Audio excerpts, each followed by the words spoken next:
सबसे बड़ा लूजर कौन होगा? अमेरिका होगा, नजर आ रहा है।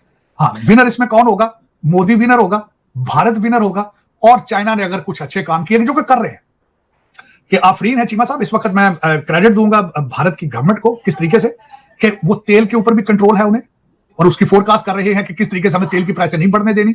अगर हम रशिया से नहीं ले पाएंगे तो वेनेजुएला से किस तरह लेना है, चाइना के साथ अगर लिथियम वहां से नहीं होता तो हमने खुद कहां से निकालना है। अगले कोलंबिया तक आ गए, अगले अर्जेंटीना तक आ गए के आगे से। और दूसरा, इस वक्त अमेरिका इज डेस्परेट कि किसी तरीके से इंडिया या चाइना को एंगेज करे लद्दाख पे, या फिर ईरान या इस आपके रेड सी के आसपास कोई दूसरी सुपर पावर एंगेज हो, क्योंकि खुद नहीं कर सकते। खुद जिस तरीके से ये रात के अंधेरे में अपने बच्चों की डेड बॉडीज उठा के काबुल से भागे थे, उस दिन के बाद से इन्होंने दुकान बंद कर दी है। इनके इस वक्त अमेरिका की दुकान बंद है। ये कहते हैं लोग हमारी जंगें लड़े। मैं आई एम वेरी हैप्पी कि India is not trying to get engage with them, with China, और क्योंकि देखें नजर आ रही है सारी दुनिया को, अमेरिकन ने ये एक्सेप्ट कर लिया है। जो इस वक्त भारत के साथ इनके रिलेशनशिप की रिफ्ट आई है, उसकी भी मेन वजह यही है कि उनकी इकोनॉमी 7.6% पे जा रही है और नॉन कंट्रोलेबल है। और इस वक्त जो जिस तरह कहा जाता है ना कि China slows and India grows, और फिर दूसरी खूबसूरती उनकी ये है कि इंडियन इंस्टीट्यूट ऑफ टेक्नोलॉजी के बच्चे आके इस वक्त अमेरिका पे काबज हो चुके हैं। अमेरिकन इस वक्त अंडर थ्रेट है, परेशान है। जब इकट्ठे बैठते हैं, जब दो शाट लगा लेते हैं विस्की के या बियर के, तो पागल हो जाते हैं। कहते ओए ये इंडियन ने तो हमें गले से पकड़ लिया, परेशान हो जाते हैं।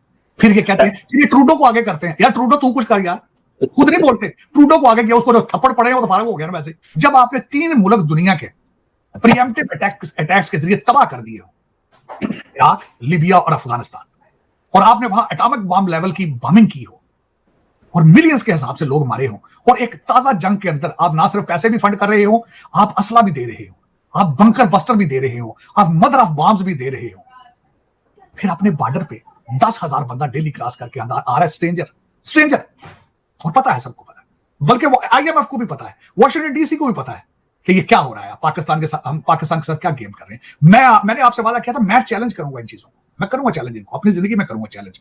आपको चैलेंज नहीं करूंगा, आपके लुटेरों पे कौन हाथ डाल सकता है, मैंने मरना थोड़ी। मैं चैलेंज करूंगा IMF और वर्ल्ड बैंक को कि तुमने मेरे taxpayers as an American corrupt लोगों को क्यों दिए, जबकि तुम्हें पता था कि दे आर करप्ट है। जब तुम्हें पता था कि वो कौन का सौदा करते हैं, तुमने उनके साथ उन्हें क्यों दिया गया? ये मेरे, this is part of my mission and my life, उसको मैं डेफिनेटली आई विल डिलीवर, मैं करूंगा उस पे। इसमें अब जो मैं बात कर रहा था कि इस वक्त भारत के अगर तरफ देखा जाए तो भारत कैन नॉट अफोर्ड इस वक्त कि मोदी साहब जो है वो इलेक्शन लूज करें, क्योंकि उसकी वजह यह है कि तरक्की का सीक्रेट ही इस वक्त भारत का जो है वो भारतीय जनता पार्टी की एक strong majority in the system. और इस वक्त मैं ये समझता हूं कि मोदी साहब की policies they are working for India. इनकी जो टोटल सीक्रेट है इस वक्त, जो इसके कई पिछले प्राइम मिनिस्टर थे, उनको भी मैं कंट्रीब्यूट करना चाहूंगा। उनका भी इसमें बेशक मनमोहन सिंह साहब का रोल भी है कांग्रेस में, क्योंकि ही वाज इकोनॉमिस्ट और he was a man of character at the same time. और दूसरा, मैं समझता हूं कि भारत की तरक्की के अंदर वाजपेयी, देसाई और जिस तरीके से पिछले उनके थे प्राइम मिनिस्टर, उनको भी मैं क्रेडिट देना चाहूंगा, क्योंकि नेशनलिस्ट थे वो, बिल्कुल पाकिस्तान की तरह लंदन बेस नहीं थे, वो भारत बेस थे, और आज भी भारत के अंदर मौजूद है। मैं पाकिस्तान के साथ कंपेयर करना इस वक्त समझता हूं कि Pakistan doesn't qualify to be compared with India at the moment. आपकी कंपैरिजन इस वक्त, मैं तो कहता हूं आपकी कंपैरिजन अफगानिस्तान से भी करना अफगानिस्तान की तौहीन है, क्योंकि वो भी अब आपसे बेहतर है, उनकी करेंसी आपसे बेहतर है, वहां लॉ एंड ऑर्डर आपसे बेहतर है। और आपका इस वक्त तक अगर मैं कंपेयर, खैर मुझे तो आपको कंट्री, मैं कांगो से पहले कई दफा करता था, तो कांगो भी आपसे बेहतर है, वो मैं सोमालिया भी आपसे बेहतर जा रहा है इस वक्त अगर देखा जाए। और मैं I have to find the country of your match. इस वक्त अगर देखा जाए तो आपके हालात, मैं जिस तरह कहता हूं, आपके डॉलर बेस पैसा, जो पैसा दिखाता है आप उसके पीछे चल जाते हैं। आप एक ऐसे आवारा बच्चे की तरह चौक में खड़े होते हैं कि जो आके सीटी लगाए और आपको कैंडी और डॉलर दिखाए, आप उसके पीछे चल जाते हैं, क्योंकि आपको चलाने वाले दे आर नॉट पाकिस्तानी। आपको चलाने वाले सारे लंदन, अमेरिका, टोरंटो बेस है। ये ट्रेजेडी है, ट्रेजेडी। और हर पाकिस्तानी को पता है। दुख वाली बात यह है कि हर पाकिस्तानी को पता है कि हमारे लूटने वाले कहां से आते हैं और कहां जाते हैं, लेकिन कर कुछ नहीं सकते। एक दुनिया का सबसे बड़ा लेबर कैंप जो है आपने प्रोड्यूस कर, आपको चाहिए कि इसका नाम चेंज करके लेबरस्तान रख दें। पाकिस्तान नहीं है, लेबरस्तान है। वो जो 25-23 करोड़ लोग हैं, वो सिर्फ अपने जो इनके मालिक हैं, masters, British masters in a form of Pakistanis, उनके खर्चात पूरे करते हैं लंदन, टोरंटो और बर्तानिया में उनके बच्चों के। दुख वाली बात, कर्जे देते यहां हैं वॉशिंगटन DC में, IMF के अंगूठे लगाते हैं आपके ब्रिटिश एजेंट, गुर्दे ऑफर किए जाते हैं 23 करोड़ लोगों के। और पता है, सबको पता है, बल्कि वो IMF को भी पता है, वॉशिंगटन DC को भी पता है कि ये क्या हो रहा है, पाकिस्तान के साथ, हम पाकिस्तान के साथ क्या गेम कर रहे हैं। मैंने आपसे वादा किया था, मैं चैलेंज करूंगा इन चीजों को, मैं करूंगा चैलेंज इनको, अपनी जिंदगी में करूंगा चैलेंज। आपको चैलेंज नहीं करूंगा, आपके लुटेरों पे कौन हाथ डाल सकता है, मैंने मरना थोड़ी। मैं चैलेंज करूंगा IMF और वर्ल्ड बैंक को कि तुमने मेरे taxpayers as an American corrupt लोगों को क्यों दिए, जबकि तुम्हें पता था कि दे आर करप्ट है, जब तुम्हें पता था कि वो कौम का सौदा करते हैं, तुमने उनके साथ उन्हें क्यों दिया गया। ये मेरे, this is part of my mission and my life, उसको मैं डेफिनेटली आई विल डिलीवर, मैं करूंगा उस पर, क्योंकि these were the reasons I came here. आपके जो हालात हैं, जो आज बिल्कुल इन्हीं हालात की वजह से मैं खुद एक पॉलिटिकल रिफ्यूजी बन गया, जिसकी वजह से मुझे छोड़ना पड़ा वो मुल्क जिसके जहां मैं पैदा हुआ था, जहां की खुराक खाता हूं, जहां की जबान बोलता हूं, जहां के कपड़े पहनता रहा हूं सारी जिंदगी, मुझे छोड़ना पड़ा, सर्कमस्टांसेस ऐसे थे, और आज भी सर्कमस्टांसेस उससे बदतरीन हो चुके हैं। मैं जो कहना चाहता था, लेकिन 2024 में जब हम 2024 की बातें कर रहे हैं, देखिए ताइवान के इलेक्शन होने वाले हैं, चीमा साहब, वहां पे भी चाइना इस वक्त जो वहां पे रूलिंग पार्टी है वो वेस्टर्न आइडियोलॉजी पे है, लेकिन वहां भी सुना है टफ आगे चाइना की तरफ जाने वाले हैं। बांग्लादेश के अंदर जो आप बात हम कर रहे थे, उसके ऊपर अगले दिन मैंने किसी बंगाली जर्नलिस्ट का एक आर्टिकल पढ़ा है कि how dare American can pressurise the government of Bangladesh to talk to the opposition, how dare, जबकि खुद आपका एक पॉपुलर प्रेसिडेंशियल कैंडिडेट है, आप उसका नाम जो है वो बैलेट पेपर से रिमूव करना चाहते हैं। तो उनका भी सवाल वैलिड है। उसके बाद जो अगली चीज मैं सबसे ज्यादा देख रहा हूं इस वक्त, कैंप्स के अंदर हिलचुल है। दो कैंप्स हैं इस वक्त, दो कैंप सिर्फ दुनिया में अगर देखा जाए तो, रशिया और चाइना एक कैंप है और अमेरिका एक साइड पर है। इन दोनों के अंदर एक थोड़ी सी कहते हैं बेचैनी सी नजर आ रही है, इन दोनों के अंदर एक इस्तिराब सा नजर आ रहा है, थोड़ा सा उसमें थोड़ी चीजें शिफ्ट कर रही हैं आगे पीछे। और उसमें जो देखा जा रहा है, जो मैं जिसका हवाला देना चाहूंगा वो ये है, एक तो शिफ्ट ये था कि आपके पाकिस्तान के आर्मी चीफ का 2 हफ्ते बहुत लंबा पीरियड होता है, किसी भी एक रूलर का वॉशिंगटन डीसी में 2 हफ्ते बैठना इज अ लॉन्ग पीरियड। ज्यादातर लोग यहाँ पे 3-3, 4-4 दिन के लिए आते हैं। एक हफ्ता एक हफ्ता भी बहुत ज्यादा है, जबकि पीछे आग लगी हो, एक हफ्ता भी एक कंट्री जो जल रहा हो उसको एक हफ्ते के लिए छोड़ दिया जाए बगैर किसी मालिक के, ये भी बहुत, मैं कहता हूँ 1 घंटा भी बहुत ज्यादा होता है। आप कहते हैं एक हफ्ता बहुत पीरियड होता है। 1 हफ्ते का दौरा करके गए, कई वादे यहां से लेकर गए, कई शिकायतें करके गए, साथ ही दूसरी टाइमिंग जो थी, डॉक्टर जयशंकर फौरन रशिया चले गए, ये उसके साथ टाइमिंग। और तीसरी जो उन्होंने हाफिज सईद साहब का जाते ही उन्होंने कहा कि जी वो हमारा बंदा हमारे हवाले कर दे। ये 3-4 चीजें बड़ी अजीब सी चल रही हैं। और उसके बाद मैं समझता हूं कि आगे आने वाले दिनों में जो आज मैं नई चीजें देख रहा हूं कि नॉर्थ कोरिया आंखें दिखा रहा है फिर अमेरिका को, रेड सी में ऑलमोस्ट अमेरिका ने हथियार डाल दिए हैं। और अगर देखा जाए अमेरिका के तो हालात, मैंने आज एक छोटी सी, बल्कि मैं बताना चाहूंगा आपको, आज प्रेसिडेंट शी ने आज 2024 का पहला पैगाम दिया, पहली उन्होंने स्पीच दी, जिसको ट्रांसलेट करके पूरी दुनिया के ऊपर एयर किया गया। उन्होंने अपने पिछले दौरे इक़्तिदार की सारी उसके बारे में चीजें उन्होंने काउंट की। उसके साथ ही मैंने आज एक ट्वीट की उसको रिबटल करने के लिए, मैंने कहा वेयर इज प्रेसिडेंट ओबामा। हमारा प्रेसिडेंट तो ओबामा है, वो दूसरे मियां साहब तो जो है बुजुर्ग हैं बहुत ज्यादा, वो तो सिर्फ शो ऑफ करने के लिए रखा उन्होंने। मैंने कहा president Obama should have come and has given us state of America specially, और उसमें बताना चाहिए था उन्हें कि store looting, open drug markets, हमारी जुडिशरी का फेल्योर, हमारे बॉर्डर फेल्योर, हमारे इन्फ्लेशन, रेड सी में अमेरिका के हथियार डालने के बारे में हमें भी अपडेट करना चाहिए था। चीमा साहब, जिस मुल्क में बैठा हूं, मेरा एक सवालिया एक बहुत बड़ा एज एन अमेरिकन मेरे लिए कंसर्न है, जब आपने 3 मुल्क दुनिया के प्रीएम्प्टिव अटैक्स के जरिए तबाह कर दिए हो, इराक, लीबिया और अफगानिस्तान, और आपने वहां एटॉमिक बॉम्ब लेवल की बमिंग की हो और मिलियंस के हिसाब से लोग मारे हो, और एक ताजा जंग के अंदर आप ना सिर्फ पैसे भी फंड कर रहे हो, आप असला भी दे रहे हो, आप बंकर बस्टर भी दे रहे हो, आप मदर ऑफ बॉम्ब्स भी दे रहे हो, फिर अपने बॉर्डर पे 10,000 बंदा डेली क्रॉस करके अंदर आ रहा है, स्ट्रेंजर जिसका कोई पता नहीं कौन है। मैं कंसर्न हूं अपने बारे में, अपनी सेफ्टी के बारे में, अपने बच्चों की सेफ्टी के बारे में कंसर्न हूं। What is their plan? मैं कई दफा पूछता हूं ये क्या है, तो उसका सियासी जवाब दिया जाता है ये जो लोग सारे आ रहे हैं, ये सोच के इनको लाया जा रहा है कि कल को ये डेमोक्रेट बन के हमें वोट देंगे, America will become a 1 party rule. मैंने कहा अमेरिका बचेगा तो 1 पार्टी रूल बनेगा ना भाई, बचेगा तो करेगा ना। ये जो 10,000 स्ट्रेंजर वॉक कर रहा है, 4-5 मुल्क आपने रिसेंटली पिछले 10 साल में तबाह किए हैं, 15 साल में मिलियंस लोग आपने मारे हैं जो बेदोषे थे बिल्कुल, और 10,000 लोगों को आप डेली बेस पे वेलकम कर रहे हैं इस कंट्री के अंदर। You have no clue about it, where they coming from, what are their intentions. तो ये इस वक्त देखा जाए तो अमेरिका तो खैर मतलब फ्यूचर अब नजर आ रहा है सारी दुनिया को, हर दीवार पे लिखा है, दुनिया की हर दीवार पे लिखा है कि फ्यूचर एशिया का फ्यूचर है। एशिया का चाइना का। तो ये दो चीजें नजर आ रही हैं सारी दुनिया को। अमेरिकन ने ये एक्सेप्ट कर लिया है। जो इस वक्त भारत के साथ इनके रिलेशनशिप की रिफ्ट आई है, उसकी भी मेन वजह यही है कि उनकी इकॉनमी 7.6% पे जा रही है और नॉन कंट्रोलेबल है। और इस वक्त जो जिस तरह कहा जाता है ना कि China slows and India grows. और फिर दूसरी खूबसूरती उनकी ये है कि इंडियन इंस्टीट्यूट ऑफ टेक्नोलॉजी के बच्चे आके इस वक्त अमेरिका पे काबज हो चुके हैं। अमेरिकन इस वक्त अंडर थ्रेट है, परेशान है। जब इकट्ठे बैठते हैं, जब दो शाट लगा लेते हैं विस्की के या बियर के, तो पागल हो जाते हैं। कहते ओए ये इंडियन ने तो हमें गले से पकड़ लिया, परेशान हो जाते हैं।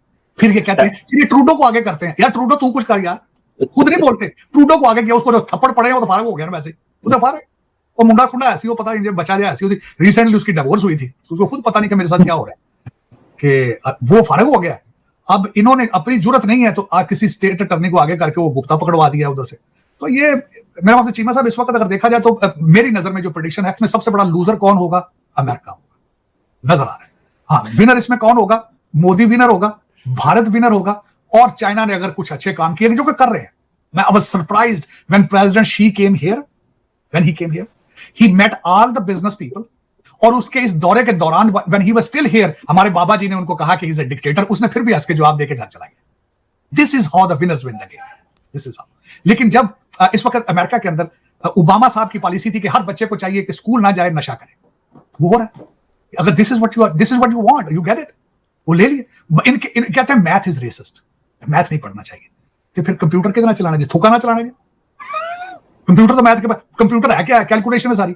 तो मैथ नहीं पढ़ेंगे तो क्या करेंगे? और दूसरा जो नशे करते हैं, ये वीड प्रमोट कर रहे हैं इस वक्त। चीमा साहब, मैं डेली बेस पे जब घर से निकलता हूं 10 फुट 1 मील आगे जाता हूं, चपक्के पड़ते हैं वीड के। गाड़ी के अंदर आ रही होती है। ये मैंने भी एक्सपीरियंस किया हुआ है। चीमा साहब, दुनिया की कौन सी मशीनरी आप ऑपरेट कर सकते हैं जब आप वीड स्मोक कर रहे हैं? ये मैं क्वेश्चन ओबामा से पूछना चाहता हूं। और ओबामा साहब खुद कीनियन है, कीनिया से उनके एंसेस्ट्री, उनके वाले साहब कीनियन थे। मुझे ये को बता दें कि वीड पीकर आप सुबह 5 बजे 6 बजे कंप्यूटर पे जाके अपने ऑफिस में क्या ऑपरेट करेंगे? आप क्या ऑपरेट करेंगे? सारा दिन प्रमोट करते हैं ये कहते क्या है, सिगरेट नहीं पीना, वीड पिए, सेहत के लिए अच्छा है। डॉक्टर प्रमोट कर रहे हैं क्लिनिक्स में कि वीड पिए, ये आपकी सेहत के लिए अच्छा है। वाह भाई वाह। चीमा साहब, 2024 में वीड इतना पिएंगे अमेरिकन, इनको इंपोर्ट करना पड़ेगा बाहर से, इतना पिएंगे। और उसके बाद यह कि डिक्लाइन हो चुका है, तो उसकी वजह यह है कि जहाज बड़ी मुश्किल से उड़ाते हैं, कई हादसात रोजाना होते होते बचते हैं एयरपोर्टों के ऊपर। कस्टमर सर्विस के हालात ये हैं कि बॉर्डर आप क्रॉस कर सकते हैं 10 मिनट में, किसी एयरपोर्ट के ऊपर आके देखें अमेरिका में 3-3 घंटे 4-4 घंटे की लाइन, 4-4 घंटे की लाइन है। और हर अमेरिकन सिटीजन को जलील किया जाता है। बॉर्डर के ऊपर आपको कंबल दिए जाते हैं, सेल फोन दिए जाते हैं, आपको जहाज की टिकट दी जाती है, बसों में बिठाया जाता है, आपको वहां पे गले मिला जाता है, आपको कहते हैं वेलकम वेलकम टू यूएसए। तो ये this is what the situation is. और दूसरा मैंने आपको बताया है कि आफरीन है चीमा साहब, इस वक्त मैं क्रेडिट दूंगा भारत की गवर्नमेंट को किस तरीके से कि वो तेल के ऊपर भी कंट्रोल है उन्हें, और उसकी फोरकास्ट कर रहे हैं कि किस तरीके से हमें तेल की प्राइस नहीं बढ़ने देनी। अगर हम रशिया से नहीं ले पाएंगे तो वेनेजुएला से किस तरह लेना है। चाइना के साथ अगर लिथियम वहां से नहीं होता तो हमने खुद कहां से निकालना है। अगले कोलंबिया तक आ गए, अगले अर्जेंटीना तक आ गए। बड़ी मार्केट है चीमा साहब। जब तीसरा गलती से शिप के ऊपर कोई अटैक आ जाए तो अगले कहें कि हम समुद्र के नीचे से तुम्हारा निकाल के ले आएंगे। 3 शिप अगलों ने खड़े कर दिए अपने शिप्स को बचाने के लिए। This is what is called the nationalism. और अपनी कौम की हिफाजत किस तरह की जाती है, अपने कौम के नेशनल इंटरेस्ट की हिफाजत किस तरह की जाती है। चीमा साहब, रिगार्डलेस, इसको मैं ये नहीं कहूंगा कि आप रेसिस्ट होकर इनके बारे में सोचें। This is how you do it. हम आपको लर्न करना चाहिए, अमेरिकन को लर्न करना चाहिए। आपने क्या क्या लर्न करना है? आपने तो आंखें और कान बंद कर रखे हैं ना। अमेरिका को लर्न करना चाहिए कि this is how you protect. Red Sea में ये रोजाना कहते हैं ना कि हम इस जंग को एक्सपेंड नहीं करना चाहते और भाग गए हैं अमेरिकन। तो आज इंडिया ने वहां 3 अपने शिप भेज दिए हैं, इनको सीखना चाहिए उससे। डॉक्टर साहब, बात तो तब है ना जब टाइम आएगा तो इंडिया रिस्पॉन्ड कर पाता है। अभी तक तो इंडिया ये फाइंड आउट नहीं कर सका कि उनकी शिप पे हमला किसने किया है। शिप तो 3 उन्होंने खड़े कर दी है, लेकिन अभी तक इंडियन नेवी ने कहा है कि हमने अपनी सर्वेलेंस बढ़ा दी है, हमने अपनी फुटप्रिंट्स वहां पे समुद्रों में, इंटरनेशनल वाटर्स में बढ़ा दी हैं, लेकिन वो पहले एस्टैब्लिश तो करें और बम आया के पास ही। मैंने उसके बारे में आर्टिकल, यहाँ अमेरिकन आर्टिकल पढ़े हैं, उन्हें इतराज है। ये इंफॉर्मेशन अमेरिकन की तरफ से दी गई थी। अमेरिका चाहता है कि इंडिया जो है ईरान के साथ वहां पे एंगेज करे, खुद नहीं कर सकते ना, तो कहते हैं इंडिया एंगेज करे। This information was given to them कि आपके ऊपर अटैक जो आया ईरान वाली साइड से आया, इट वाज कंफ्यूजन क्रिएट किया गया।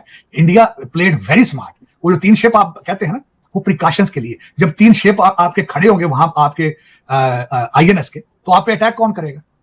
प्रिकॉशन तो जाएगा ना, थ्रेट तो जाएगी ना कि अगर अटैक करेंगे तो वो रिटेलिएट करेंगे आगे से। और दूसरा, इस वक्त अमेरिका इज डेस्परेट कि किसी तरीके से इंडिया या चाइना को एंगेज करे लद्दाख पे, या फिर ईरान या इस आपके रेड सी के आसपास कोई दूसरी सुपर पावर एंगेज हो, क्योंकि खुद नहीं कर सकते। खुद जिस तरीके से ये रात के अंधेरे में अपने बच्चों की डेड बॉडीज उठा के काबुल से भागे थे, उस दिन के बाद से इन्होंने दुकान बंद कर दी है। इनके इस वक्त अमेरिका की दुकान बंद है। ये कहते हैं लोग हमारी जंगें लड़े।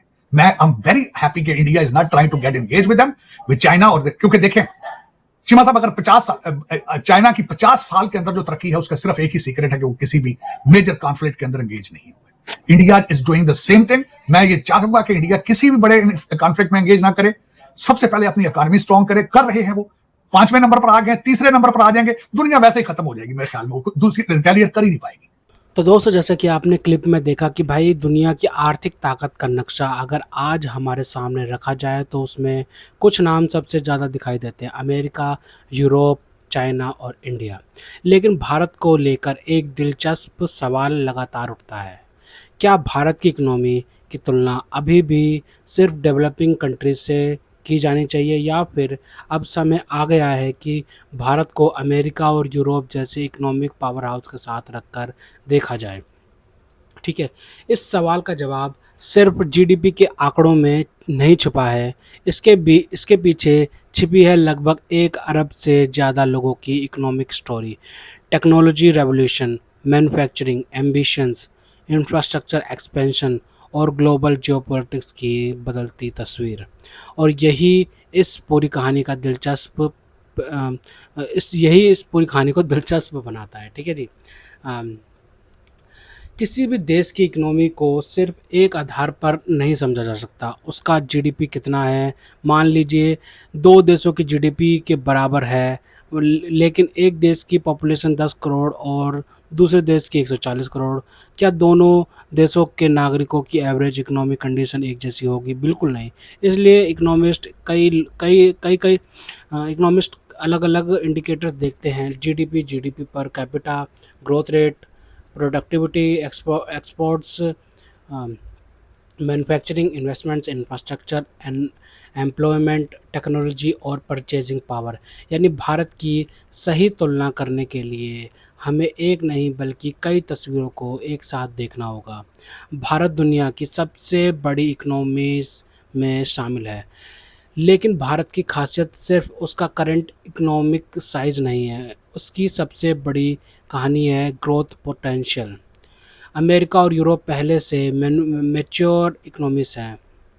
उनके पास बड़ी इंफ्रास्ट्रक्चर बेस, हाई इनकम और डेवलप्ड फाइनेंशियल सिस्टम है। ऐसी इकोनॉमीज़ में बहुत तेज़ ग्रोथ बनाए रखना स्वाभाविक रूप से मुश्किल होता है। दूसरी तरफ भारत अभी भी इकोनॉमिक ट्रांसफॉर्मेशन के फेस में है।